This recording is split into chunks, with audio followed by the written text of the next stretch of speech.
She didn't hug me when I walked in. She didn't say she was sorry about my father. She just slid a piece of paper across the counter and said, "Sign this, or I tell dangerous people exactly where you live." My father had been dead for 11 days, and somehow I was already being hunted for his money. My mother didn't greet me.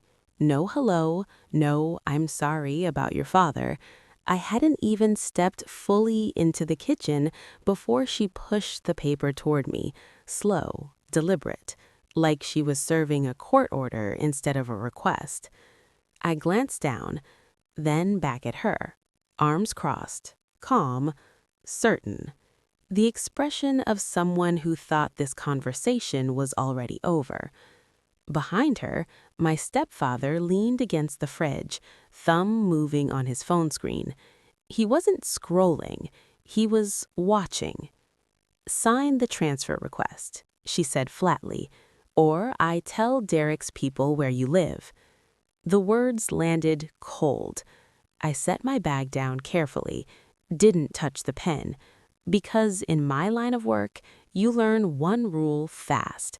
Never sign anything in the first 30 seconds. You read, you breathe, you find the detail they're hoping you'll miss. So I looked at the document. $400,000. My father had been dead for 11 days, and standing there in that kitchen, I realized something uncomfortable. I needed to explain who I was before I explained what I was about to do. I'm a medical billing auditor. I track money. I find fraud. I follow paper trails until they lead somewhere people didn't expect them to go. I know what legitimate documents look like, and I know what pressure looks like when it's dressed up as paperwork. This was both. The $400,000 wasn't random. It was my father's life insurance policy. He took it out when I was 7 and named me the sole beneficiary. I know that because when I turned 25, he mailed me a birthday card. Inside, folded carefully, was the original policy and a handwritten note. "This is yours, no matter what anyone tells you." Back then, I didn't understand why he wrote that. Standing in that kitchen? Now I did. My father and mother had been divorced since I was 9. 2 years later, she remarried. That's when Derek came into the picture, my half-brother, now 26, and currently in debt to people who don't believe in second chances or payment plans. I looked back at her. "Tell Derek's people where I live," I repeated. My voice came out flatter than I expected, controlled, almost clinical, like I was reading numbers off a spreadsheet. She blinked, slightly thrown. "Derek has a problem, Maya," she said. "You don't understand. These men," she hesitated, "they don't play.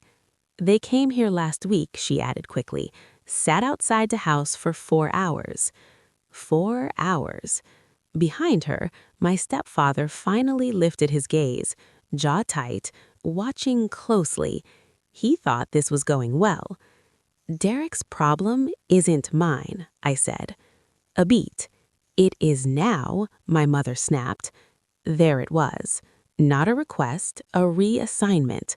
She stepped closer, voice sharpening. "Your father left you that money out of guilt. You know that." I said nothing. "He was never there for this family. He owed us. He owed Derek." Her words came faster now, layered, rehearsed. "And now you're sitting on $400,000 while your brother is in danger?" There it was again, the rewrite. In her version of reality, my father's absence became a debt, my inheritance became repayment, and I, just the account holding the funds. I dropped my gaze back to the paper. Something about it already felt wrong. The transfer wasn't going to a person, it was going to a company. Del Rey Horizon Solutions, LLC. I didn't recognize the name, so I pulled out my phone, typed it in, while she kept talking about loyalty, about family, about how things are supposed to work. The search results loaded. Registered 8 weeks ago. Florida. My eyes moved to the next line. Registered agent? My stepfather's brother. I slowly lowered the phone. How much does Derek owe? I asked. $90,000, my mother answered instantly. Too instantly. That number had been practiced. I glanced back at the form. $400,000. Yeah, this was never about helping. This was about taking everything. I reached for the pen, and right on cue, my mother's shoulders dropped, just slightly. Relief. My stepfather straightened up. Hope. And that's when I did what I always do. When I need time, without looking like I'm buying it.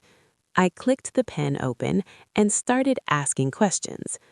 What's the timeline on this transfer? I asked, casually clicking the pen. My stepfather frowned slightly. What do you mean, timeline? I leaned against the counter, calm, methodical. I just want to make sure the bank doesn't flag it. That word landed.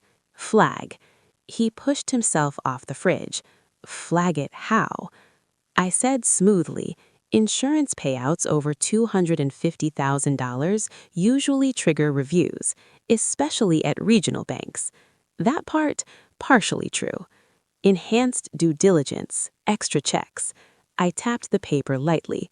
If I wire this to an LLC that was created less than 90 days ago, I paused. They're going to hold it. How long? My mother asked, tension creeping in. 2 weeks, maybe 6. Her face tightened instantly. Derek doesn't have 2 weeks. I know. That's why we need to do this right. I set the pen down, deliberately. I have a contact in insurance processing, I continued. If we route this differently, through a policyholder disbursement reclassification, I let the jargon breathe. It goes through as a personal transfer. I looked up. No LLC flag. Silence. That sentence? Mostly fiction, but built with just enough truth to sound real. My stepfather glanced at my mother. She hesitated. You could see it, that flicker of doubt. Because the moment you introduce something people don't understand, they lose control. And greedy people, they're only confident when they think they're in charge. Fine, she said finally. Make the call. I nodded once, picked up my phone, and walked out of the kitchen. The second I hit the hall, I stopped. Didn't dial insurance, didn't open contacts. I called my attorney, because this conversation had started weeks ago. 2 days after my father's funeral, I came home to 3 voicemails from my mother. Personal phone, work phone, even my direct office line.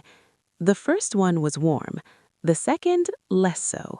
The third, though, it mentioned Derek and ended with, I know you'll do the right thing. But the tone, it didn't sound like trust. It sounded like pressure. And I've spent 11 years tracking pressure when it shows up in paperwork. So before she ever handed me that form, I had already started digging, already started tracing, already preparing, because something about this never felt like a favor. It felt like a setup. By the time I hired my attorney, I wasn't guessing anymore.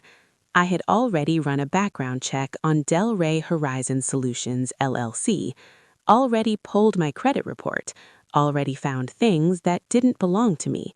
2 accounts, opened in the last 14 months, missed payments, rising balances, and both tied to an address in Clearwater, Florida, an address I had never lived at.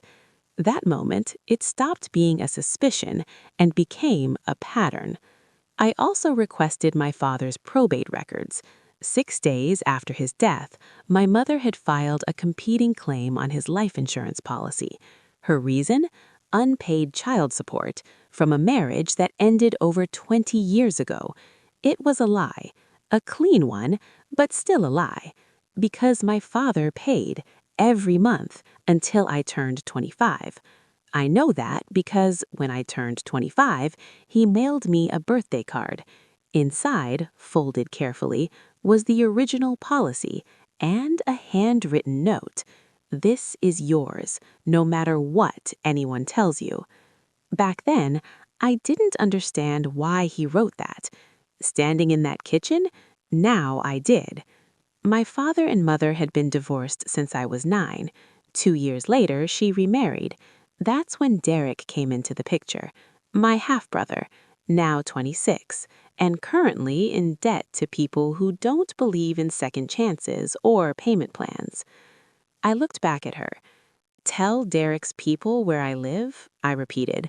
My voice came out flatter than I expected, controlled, almost clinical, like I was reading numbers off a spreadsheet.